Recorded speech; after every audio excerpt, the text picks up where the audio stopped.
Hello YouTube, Oliver G here of the Eiffel Tower. You're standing on Rue Cler, one of my favorite streets in Paris, and you're about to take a nice long stroll along the 7th arrondissement of Paris, down Rue Cler, over to the Champ de Mars, over to the Eiffel Tower, and then across the bridge to take a look at it in all its glory with the Olympic rings on the front side. That's what you're about to see. You're about to hear an episode of the Eiffel Tower podcast where my wife Lina and I spent a full day in the 7th arrondissement where we're eating, drinking, and seeing the sights to share with you. This whole season is brought to you by LivTours. I asked them for their top recommendation in the 7th arrondissement. Here's what they said. We love visiting authentic and less touristy corners of the places we visit, but sometimes when you travel, you have to embrace the icons. And nothing is more iconic than the Eiffel Tower. If you're gonna do it, we recommend you go all in and book a visit to the top tier. You'll experience a spectacularly giddy ascent to the height of 276 meters in a glass elevator. All of Paris will be at your feet. Then, pony up to the champagne bar for a flute of bubbly. This is a moment to embrace the glamour of Paris. One word of caution, don't wait till the last minute to book your tickets or you risk being disappointed. Icons are popular. Thanks to LivTours there, and I've linked in the description below to their private Eiffel Tower tour with the Seine River cruise and also their exclusive semi-private tour with the top-tier Eiffel Tower experience. Check them out down below. As for me, I'm going to pass you over to Press Maxon, who does the music for this podcast, and we're going to take you through the 7th arrondissement. Here we go. Ooh, an arpeggiated 7th. You know what an arpeggiated 7th is. Do you know what an arpeggiated 7th? That. Because we're in the 7th arrondissement. Press, our local resident musician, sent me a little email, said, start with an arpeggiated 7th.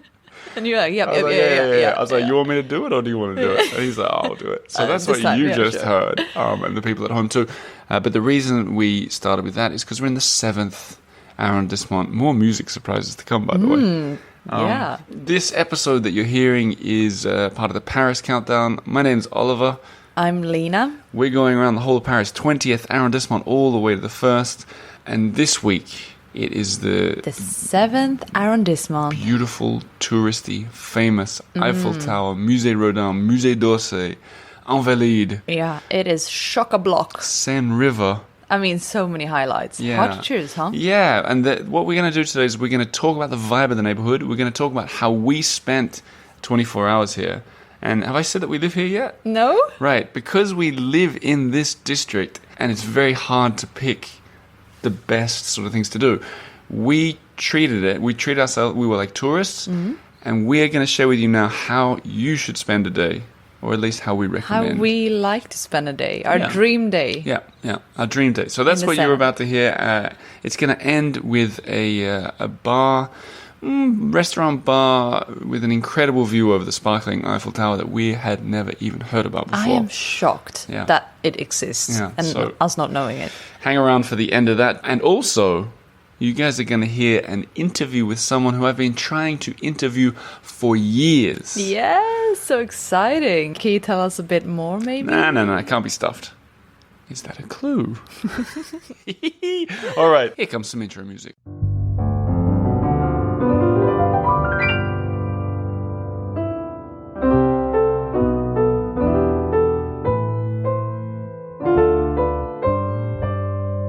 So that music is from anyone new around here. We've got Press Maxon, the man, the myth, the legend, the enigma, wrapped in a in a man, an American man.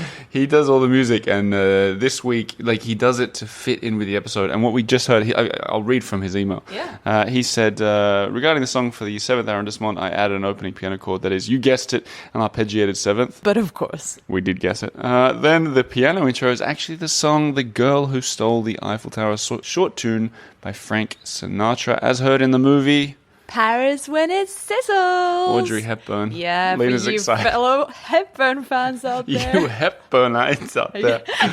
Have I told the story on the podcast before how, like, when we met, I thought you were really elegant? And, I still do, but I thought you had this lovely way of talking until I based my whole English character on Holly Golightly. Golightly. Do You lightly? go. What's You her name? go lightly on Holly, will you? It is that. Yeah, but you say it weird. How does she say it? Holly go lightly. Oh. You went like go lightly. I'm thinking I've read it. I read the book. Oh, okay, Holly, well. say it again. Holly Golightly. Holly Golightly. It's Holly Golightly. Why not? But Lina, when we met, she'd say things like, "Oh, Oliver, I'd surely go ape if I was to miss the opening of the shop, Tiffany's." You know. Anyway. Okay, well, that's neither here nor there. For today's episode. I shouldn't be mean. I should tread lightly around. The music from Press actually continues. We'll play it a little bit later because he sent an awful lot. But I had an idea. Whenever there's like a sort of like almost when we need a sound effect, we can use that arpeggiated seventh, like now. Ah, nice. Now, feel refreshed. Enough of the messing around here. The seventh. Let's talk about the vibe. Okay. First, I think we get the facts out of the way. We've lived here for over a year. How about let's start with the geographical. That's a good idea. So the 7th is quite a big district, and it's facing. Yeah, I guess it's on the river Seine. So if Paris was a big old dartboard, funny, we played darts. We did during this exploration. So funny. We are sort of imagine the middle, head to the left, bottom half. Yeah. I think that's like where number 5 or 17 was. Do you remember? But it's sort of the left, and it's in the middle, sort of. So it's pretty accessible. It's pretty big. Everyone who's been to Paris has been there because all the famous monuments are here. At least one major. Yeah, the Eiffel, the big old Eiffel. But we like it as parents of a youngster because big wide boulevards, not very crowded. Yeah, like it's some nice of the and other calm. And old. Yeah. We're definitely the youngest in our building. We brought by like 50 years. We brought the average age down. Yeah. By and then when Otis was born. Yeah. That's a whole new game. Excited. Everyone was so excited to have a baby. Yeah. And this is a story we'll tell properly at one point. But for the 7th, I think the vibe. It's quite different to other parts of Paris because there's so many tourists around some places. You know, it reminds me of the 18th. You know, some people say they don't like Montmartre, or they don't like the 18th, too many tourists. Too touristy, yeah. There are only some places. There are so, like, I'm looking out the window at a big street. You gotta know where to go. Sure, I'm looking out the window at a big street here, like quite a popular street. No one is there. Yeah, it's empty. And that's the story for a lot of the district. But if you're down by the river, the Eiffel Tower, it's going to be busy. Like Lina said, there's not many young people around here. It's kind of boring. It's kind of old and stuffy. Yeah. But it's also very, very nice. Like it's old Paris, but I feel like it's not the same as in the 16th. You know how we talked about, or you talked about, someone quoted like, it's not old money, it's dead money. It was the Comte de Saint-Germain who said it. Yeah, right. Yeah. He's got so many and shout-outs in this. It is like if you were young, if you were moving to Paris, you wouldn't want to be based here in the 7th because there's nothing to do. There's no cool bar. Like if you compare it to the 11th, or the 20th, there's so like much happening. Hugely different. We've noticed but for a young family, actually really nice. We noticed it while we've been doing this series traveling around Paris, how different this place is to the rest. Yeah. Like going to République, right in central Paris there, the vibe there is so different to the 7th. If you're a little bit older, if you're a little bit calmer, you have found your favorite part of Paris. Also, we sort of going to get through all the places that we visited, but one of the pearls of this is Rue Cler. And I just want to talk about that for a little second because I've been getting a few emails lately, people saying it's like Disneyland, it's not very authentic. And I disagree entirely. I really do too. Yeah, Rue Cler, Ruecler. It's like a market street. It's similar to Rue Montaguet in the second. Yeah. Lots of terraces, restaurants, food, fruit and veg. Florists. Lively, yeah. I like it. I really like. You know what? I feel like it's more authentic, less touristy than Rue Montaguet. I think there are a lot of people walking down there. I think some famous Americans have said it's a great street, and that's why there's a lot of Americans there too. Yeah. But well, it is a little bit of like Americaville around here in the 7th. True. That's just how it is. There's an American church. Exactly. There's an American the university. shop. Yep. And so, like, yeah, there's a reason. So there are some young people walking around. There's the American University, which I taught at. How about that? I taught podcasting there once upon a time. I remember that. But yeah, I don't feel like it's Disneyland. I feel like it's quite authentic, and it's a real good mix of people. Young and old, and, you know. In terms of, to add to the geographical thing that you said, the shape of, it's like a diamond shape. District sort of the sand curves at the top of it, the north edge of it, and then it comes down to almost like a point at the bottom. What I'd say is, if you're looking at that, imagine like a diamond on the map, so a sort of big triangle with a curved top. The bottom part of the diamond, so the south part, you don't want to bother with it. Residential, nothing really to see, just don't even go there. Yeah, keep towards the river. Top left corner, Eiffel Tower. Top right corner, Musée d'Orsay and those cool streets around there. Towards Saint-Germain. So where you want to be is essentially the top two corners. Where the Eiffel Tower is, spits out, we'll talk about this more, it spits out into like Rue Cler, pedestrianized, Gros Caillou, it's called, the big stone, I don't even know why. Yeah, I don't know. And then the other side is much more lively, sort of entering in towards the Latin Quarter, Rue de Bac, a lot of shops, antique shops, hustle bustle near Sorbonne University. So it's really, it's really going around there. If you're young and you want to live in the 7th, be there. You know what's funny? Like, I feel like a lot of people, if they don't know Paris very well, and me certainly, like when I first moved here, I thought the Eiffel Tower was really central. I think a lot of people. Think that. So, but it's not at all. So yeah, you just end up walking for a long time if you're gonna end up walking from like the Marais and stuff. I can add something to that. The Eiffel Tower is so big. It is so big that when you're walking towards it, and I made this mistake when I first moved here, you think you'll approach it, you'll get there really soon, but because it's so big, you're always further away than you anticipate. It's like a mirage. It is. But it exists. But they say, or maybe there's a girl that stole it. Who knows? Yeah. You know, the Louvre, when you go to the Louvre Museum, everyone always walks too much and gets tired at the end, and it kind of almost can ruin the experience. That's a similar thing with the Eiffel Tower. People who are staying in the Marais or worse, further away, and they go, we can walk, I can see it. Yeah. Especially when you're on like Pont Neuf, you're like, I want to walk to the Eiffel Tower. And it takes you like an hour and a half, and then you got to queue up to get up to the top. Your day's over. That'll do it for the geography, I think. Yeah.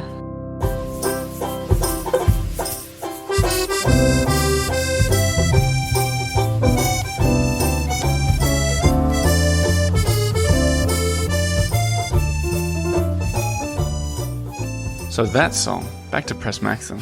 He's outdone himself here. Like, and you're gonna, this is gonna blow your mind. He's outdone himself. I'm gonna read from the email. What you just heard, the intro, was for the song "La Tour Eiffel est toujours là." Okay. The still here. Eiffel Tower is still there. Here or there. That's neither here nor there. By, is it Mistinguett or Mastinguett? I don't know, but you kind of sounded Kiwi when you said Mastinguett, so I think it's Mistinguett. I'm not sure. It depends. I think it'd be Mastinguett. Whatever. Okay. She performed in places like the Folies Bergère and Moulin Rouge, and in the early 20th century, she was the highest paid female entertainer in the world, spent many years with Maurice Chevalier, but they never got married. Thanks, Press, as always. Wow, I'm just blown away. I said you'd be blown away. Yeah, I'm blown away. Let's get into... But I'm toujours là. Let's get into what we did in the 7th. So Yes. I want everyone to imagine this is how we would recommend you to spend a day in a district where there are way too many things to do. Way too many things. You know, like people say it's like it's really hard to, you shouldn't pick your favorite child. Yeah. Not hard for us. We got one. But doing the 7th for us was a bit like that because we spend every day here. Yeah, it almost feels a bit unfair, you know, to have to pick. And also, like, we knew, like, if you're only here for a day, spoiler alert, we did not climb the Eiffel Tower. Yeah. We're just not going to waste time on it. Waste of time. I don't recommend people, like, if you're first time to Paris, go up the Eiffel Tower. Yeah, a bit of just fun. do it. But if we're going to tell you how to spend a day here, you're not going to spend 2 hours doing that. No. What you will do is you have breakfast at Khartoum. Love Khartoum. Khartoum is... we talked about them before. Well, Khartoum was the Tom Clark, the Australian guy that was the co-founder of it. He was the third ever podcast guest on this show. Way back when I used to do like silly stunts. I remember I got coffee from different shops and did a blind taste test on it. One of them was like McDonald's coffee that was like cold and old, and I was like, is it good or is it bad? But Khartoum, it's very pretty. Yeah. It's very modern. And the quality of the products is just the best. I was thinking that when I was there. Like a lot of, if you go for a breakfast at Le Bistro in France, in Paris, you get a croissant and you get like a nice baguette with butter and jam. If you're lucky, it could also be kind of old. Like Sure. the croissant can also be a bit like dry. You never really know. Sure, but it can be really nice. Oh, it can be really good. But in terms of, and especially if you're coming from a country where bread isn't so important and croissants aren't popular, that's going to be the best thing forever. Like you're going to love it. But when you go to somewhere like Khartoum, I was thinking about it because we both got the same thing, pancakes. Yeah. What do you call it? Sweet pancakes? Sweet pancakes. I was eating it and I was like, this is exceptional. Yeah, it's just delicious. Nowhere on this street has this kind of breakfast food. It's all the other kind of stuff. And probably not in the district. We love it. They're friends, but like we go there as customers all the time. Genuine fans. And the people are really friendly. Oh, They're such good super friendly to stuff. us. Yeah, it's just really nice. A lot of easy to take pictures in there too because it's like the interior. We did an event there, remember? Yeah. That was where I launched Paris on Air, my book. How about that? That was a while ago. I know. So Khartoum for breakfast. Yeah. Rue Babylon, right next to a really beautiful park that we filmed in. Yeah. Catherine Labourie is the name of it. That's right. And it's got this long alleyway with wine, like wine? Vineyards, Yeah, it's wine. like grapes growing like all Grapevines, around that's you. the word. Grapevines, Yeah, there you go. It's beautiful. That's a real, like there's not, you know, like when we were in the 8th, we talked about Parc Monceau and how much we loved it and so on. There's not that kind of park here. No. There's I mean, two the closest huge parks. Yeah. Champ de Mars in Yeah. front of the Eiffel Tower, not so fantastic. Yeah, I mean, Just a it's few. good in parts, but it's like it's way too Nothing many people like and it's Monceau, right? worn down. And the Invalides Park. Oh yeah, that's just Nothing. lawn. It's grass. Yeah. So that'll do as the best place for a park. But what we did after that is we went down to, and this is the clue was when I said can't be stuffed. This interview you're about to hear. We went to a shop called Deyrolle. Yeah. Deyrolle. This is a hidden gem. Definitely. I don't think everybody knows about this at all. No. Especially if you just pop your head into the shop, it's like the bottom floor is like gardening Yeah, supplies. gardening tools and like cute little like posters of books, stuff like flowers. Yeah. Go upstairs. Because if you go upstairs, you have It's surreal. an amazing room of stuffed animals and Yeah. insects. Butterfly room is It's just a amazing. huge collection. You got everything from like lions to peacocks to monkeys. There's a to polar bear. There's a polar bear, Yeah, exactly. A tiger that our son was very Yeah. infatuated with. The butterfly room at the very back is incredible. Oh my god. And I was talking to some people came to see me in Paris, and I said you got to go see Deyrolle, and one of them said, "Oh, I'm a bit, I'm an animal lover, and don't worry, guys. These guys are at the top of the game when it comes to the way they do it. But I'm not going to explain No. because I met Francine, who is the head of the place. She's been running it for 20 years, and I said, "Do you mind?" Sparing a few minutes to chat to me about your lovely establishment and the 7th arrondissement. You know what she said? No, what did she say? She said, "Allez-y, Oh my god. let's so go." Good.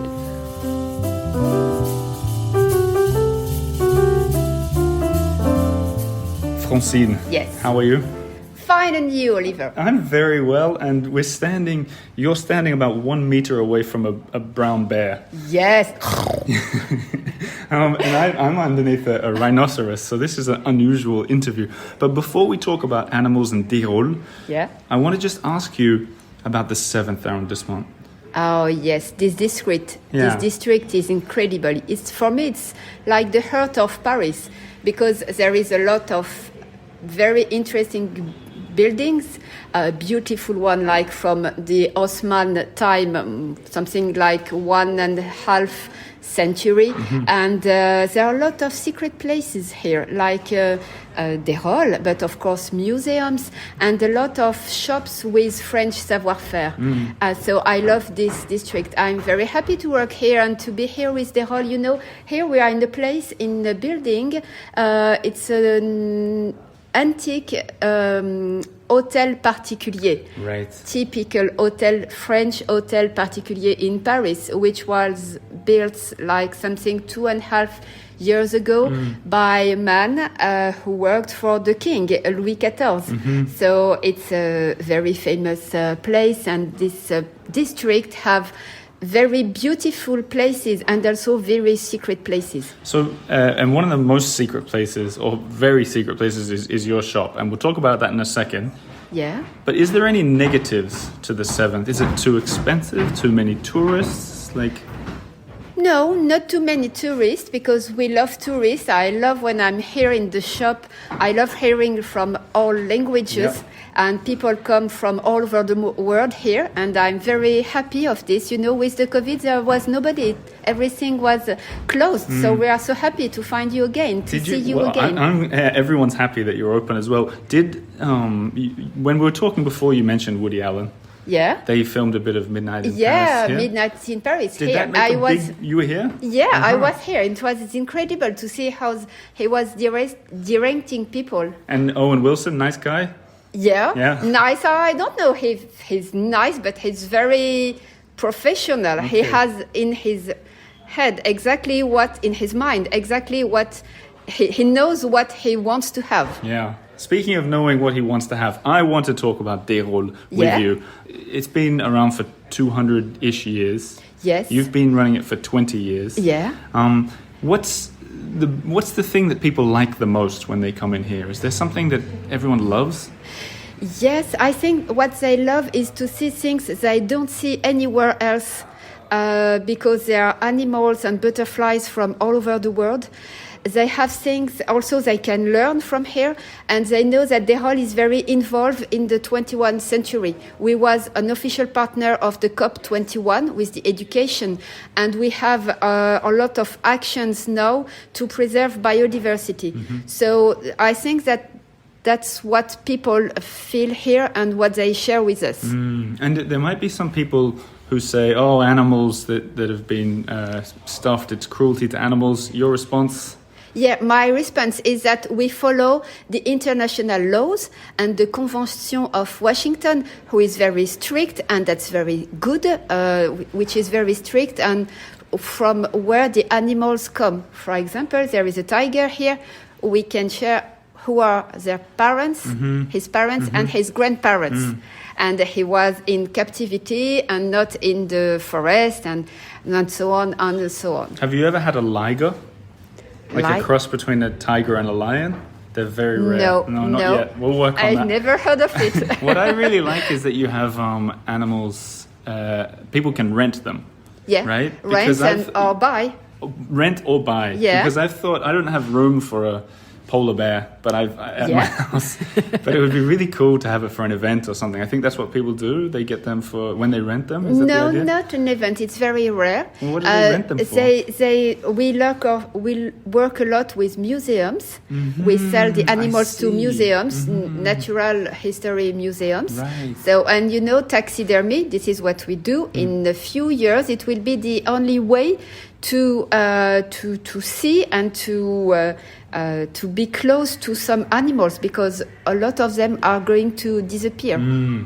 The final question I have for you, is there any animal that you know is coming soon that we can be excited about? Are you any upcoming? Oh, no, we don't know really what is going to come, because the animals are not killed to be here. Of course. So we don't know. We work with taxidermists in all over the world, and when they have something for us, we say, okay, we take it. And maybe some animals are here since a very long time, and taxidermy, we can keep it for years and years and years. If you go to French museum, you can find taxidermy from more than 100 years. I have another last question. Yes, please. How long does it take to do taxidermy? How long does it take to stuff a bear? There is the time to do it, and there is a time to dry it. So it's a few months. Okay, I've always wanted to know. Thank you very much. Welcome, Oliver. Hope see you soon. Yeah, I hope so too. And everybody, you must immediately come to Déroule on your next trip to Paris. Yes, I agree with you. And also, thank you for letting me take photos because I know it's not allowed in here. Oh, it's my pleasure. Great. Thank you very much. Thank you. Thanks.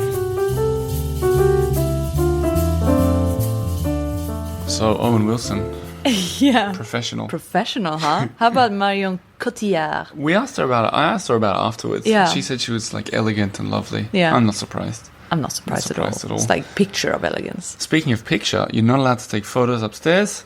I took a bunch. And videos. Francine let me. We took videos. She was in the videos. So accommodating. Yeah, really nice. It's lovely. Yeah, really. I've been wanting to interview them forever. After that, you and I did something quite special. Yes. A favorite museum of both of ours, I think. The Musée Rodin. Oh, I love that place so much. The Rodin Museum. Rodin. This, I think, it reminds me of the Nissim de Commando we talked I about was last just week. gonna say, like, it's also quite a smaller museum. And the house, like he lived and worked there. But this one has an exceptional garden as well attached to it, and it's so Such lovely. Nice grass. Yeah. So nice grass. I want to just say that I think I feel that when people come to Paris and sort of say the top 10 things they want to do, I don't think people put the Rodin Museum in there, and I think they should. Yeah, It's that good. it is really nice. It would be in my top 10 above. I mean, you can things. easily stroll through the museum in like 10 minutes if you just want to just get a vibe. The gist. Yeah, The exactly. museum gist. Yeah. Which we kind of did because it was And it's the heat filled wave with was beginning. sculptures and also some paintings, but mainly sculptures. The And building itself, incredible. Oh, Just yeah. incredible. Yeah. The it looks like a little chateau. I'm sure there's someone out there who doesn't know who we're talking about. Auguste Rodin, sculptor, famous guy. He did the Thinker, the man sitting with his chin on his fist and his elbow on his knee. Yes. Someone walked up to me when I was sitting in the garden. I'm not going to say where she was from because I don't want to have complaints from people from the same country because that happened once when I did this. Oh, really? She came up to me and she just came up and she goes, "Where's the Thinker?" And I was like, "Sorry, what?" And she goes, "Where's the Thinker?" And I said, I was a bit rude. I don't think I would usually do this, but I said, "Hello." And she goes, "Bonjour, where's the Thinker?" And I was like, "Oh my God. goodness." On the warpath. Yeah, I know. So I pointed Yeah, you out. should have said, I like, pointed well- the wrong way. You should have said something like, "Well, not here." yeah, I should have said, "Not Not- you" when not- it comes to Not politeness. nearby, apparently. The Thinker, for everybody who wants to know, is when you enter, it's to the right-hand side. It's not such a big museum. You'll find if you walk around. Oh, yeah. I'll tell you one thing. They've got a nice little cafe in there. Very expensive. Yeah. Way like criminally overpriced. Yeah. So bring like BYOW. yeah, like 4 times Bring the price your of a water. yeah, 4 times the price of a supermarket next door or Yeah. something. Bit of a rip-off, I thought. A little bit, but that's fine. They'll It's fine. suffer It's in the good and fine. the affordability at the end. So the Musée Rodin, totally worth it. Check that one out. At this point, went home, got rid of the baby. Babysitter came. Woohoo! Thanks, Marie. And we went to another favorite of ours, a restaurant called Thumieux. Yes. It's probably pronounced Thumieux. I always say Thumieux, but maybe Yeah. it's Thumieux. If you've never heard of it, you might have seen it because it's on that street at the end of Rue Saint-Dominique where the Eiffel Tower looms so big above the street, and it's got this old, would you say Art Deco name out the front? It's just like a big neon sign, Yeah. a big vertical neon sign Yeah. saying Thumieux. Yeah, you might have taken a picture of it without even realizing. Yeah. Guys. It's right there. It's beautiful. It's great. And the restaurant itself, it's very classic, quite elegant. But actually, really, like, it's really bouging in there. Bouge. It's bouging in Ça there. bouge, the French word for it moves. There's a good one to impress a French Yeah, person. ça bouge. Ça bouge, ça bouge. That Ça means bouge like, ici. yeah. Like it's happening. Yeah, it's like, it's, yeah, it's good. It moves. I use that all the time. I say it Yeah, all the maybe time. that's where I picked it up from. Yeah.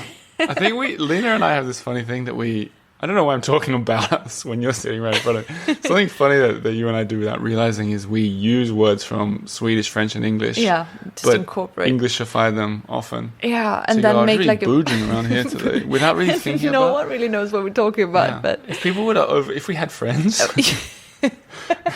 they wouldn't know what we're talking about half the time. Yeah, But I think lucky we don't.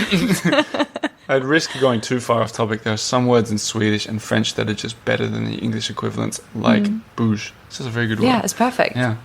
Anyways, it's very bouging, Yeah. except when we went, because we went really early in order to have time to do some other activities that we lined up for the evening. But the food, very French food, very nice. It's really good. It's like all the classics, but just lovely. High quality stuff, high quality service, a lot of people watching. True. I And feel. you go there on, I think, Friday, Saturday night, they have a pianist in there, and we've seen that there before too. Yeah, Really so it's cool. strictly indoors. I got another earful scoop, by the way. Yeah? Yeah. What? Before we went to this, but it's kind of funny. Before we went to this restaurant, we were there too early. They hadn't even opened yet. That's how early Such we were. losers. Gosh, how sad. So we went to this Irish bar next door called O'Brien's that I'd wanted to go to. We've been before, but I've been wanting to go there for like a year. I'm always Yeah. like, I feel like a pint Yeah, of Guinness. Anyway, we're like, this is the perfect time. Went in, and I was like, I'll have a beer, please. And he said, well, we don't have this, don't have this, don't have. He just kept listing what they don't have. I was like, well, some What's bar. going on? It's not bouging in here. And he said, yeah, we're closing in 3 days because the restaurant next door is like bought us out. Tumia has bought them out. They're going to knock down the wall and make it bigger. Make it a mega restaurant. So if you're listening to this podcast, it will have already closed. You missed your chance to go to O'Brien's, but by the time you get to Tumia, it might be even bigger and better. But if you feel like, like an Irish bar kind of thing, there's another one down. Happening. Yeah. And is that on Rue Grinnell? Yeah, Rue Grinnell. Yeah. So there you go. Tumia, really good. Like pricey, like it's probably double the price of a typical bistro. Yeah. Or like a brasserie. Yeah, like double the normal. price, a third the price of Maxime's. Oh, yeah. Yeah, Yeah. from last week. At least, maybe more. Oi, oi, oi. Okay, so this is the big sort of pearl of this district for us, and we're probably going to get quite emotional talking about it, I think. On Thursday nights, the Musée d'Orsay, one of the best museums in the universe, Oh, it's so good. is open late. Open till 10 at night. So if you want to avoid crowds, like we didn't have to line up for 1 second. We pre-bought the tickets, but there wasn't even a queue to get in there. Yeah, it was so smooth. It is just a stunning museum. And maybe I'll start with what I sort of experienced Yeah, going sure. there. We've been there a bunch of times already. It's a favorite. And I was kind of thinking going there this time, I was like, what I really want is to go to the inside of the clocks at the top. Because there used to be a train station 100 years ago, whatever. Got the big clocks, you can look through them out to Paris. I was kind of thinking, that's the shot I want. That's what I want to see. I've been here before. What happened, though, was, at the end of Titanic, right, when... You're talking raft scene? Can you do spoilers? Do you have to do spoiler alerts for Titanic nowadays? Surely not. Surely not. Okay, well, I still won't. I Okay. won't ruin it. All right. But at the end, where everyone from the movie is standing there clapping for him, right, and all the characters are back. That's what it felt like for me, looking at all the art in the Musée d'Orsay. Yes. After the last visit and doing all this countdown that we've done, seeing so much of Paris. Example, so much coming together is amazing. It's like Big Fish. like Big Fish as Yeah. well. Yeah, no spoiler alerts. Talking Similar about- thing happens at the end. Is it the same movie? But what like for example, we ate in the 18th arrondissement at the Moulin de la Galette, where Renoir painted his famous Bal de le Moulin de la Galette, whatever Exactly. it's called. And That original is in there. It's huge. It's on the Yeah. wall, and we're like, whoa, that's there. no, it's just wonderful. And then another thing, the Edgar Degas, he painted a lot of scenes from the opera, like the ballet dancers. Yes. So that was there. 2 weeks ago, we were at There the were opera. more things. There was a lot of Hector Guimard. They have Oh yes, of course. not like furniture. They have furniture on the inside. There. Yeah, That's amazing. interior, like interior pieces. How about you? Did you have a favorite piece? Yes, I actually got really stuck stuck looking at the huge like pieces of unfinished painting from Monet. It's like it's called Breakfast in the Grass or Lunch, something I like that. think. Lunch in the Grass, and it's like it's painted on two separate tableaus. Yeah. So yeah, That was- I really and like that was that. enormous It's as well, huge. It's yeah. beautiful. The use of color is just amazing. How about you? What's that one that I liked? Where I don't know how to pronounce his name. Caillebotte? Caillebotte. Caillebotte? Oh yeah, the floor strippers. Yeah. Yes. Oh, that was good. Which for all you Australians, floor strippers. We're not talking about this. Isn't Moulin Rouge again? We're talking about We're talking about it's like 3 or 4 guys peeling back the paint on the floor of a Haussmannian building. And for you Australian listeners, it really reminds me of a famous painting of sheep shearers that I saw somewhere once. Yeah, it was very similar. Someone will write in and tell me what I'm talking about. Thank you in advance. After that wonderful experience, we walked down by the Seine, which everyone must do. And at sunset, it's so good.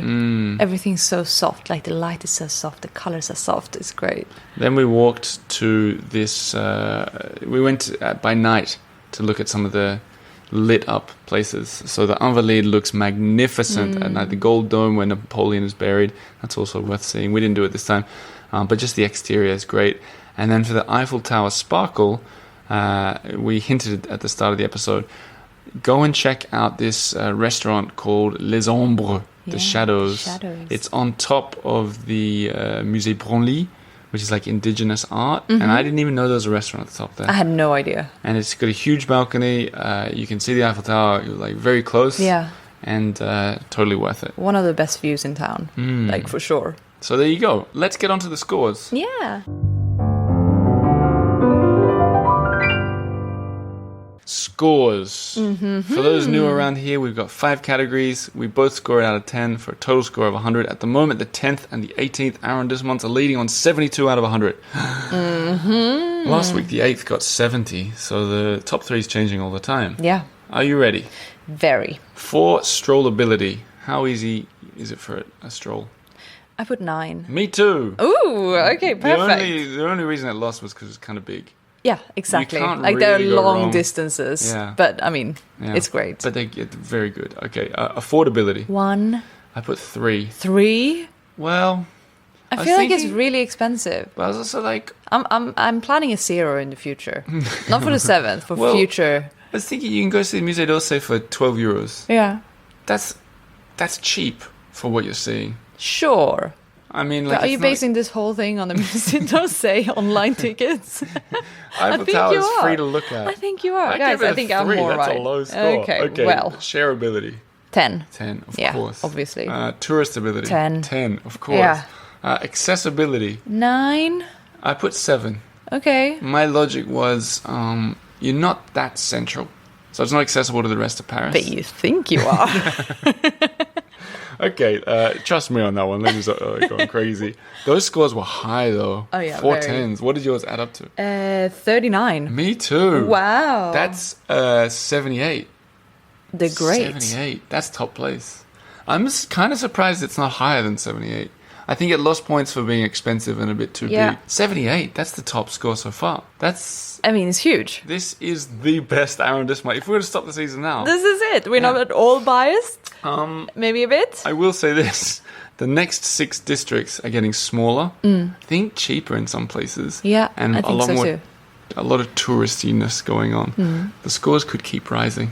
Or falling. You never know with this Stay show. tuned. This is the Earful Tower podcast. You have been listening to the Paris Countdown season. A huge thank you to everybody else that helped make this episode possible. Yes, thank you so much. We'll see you next week. Bye.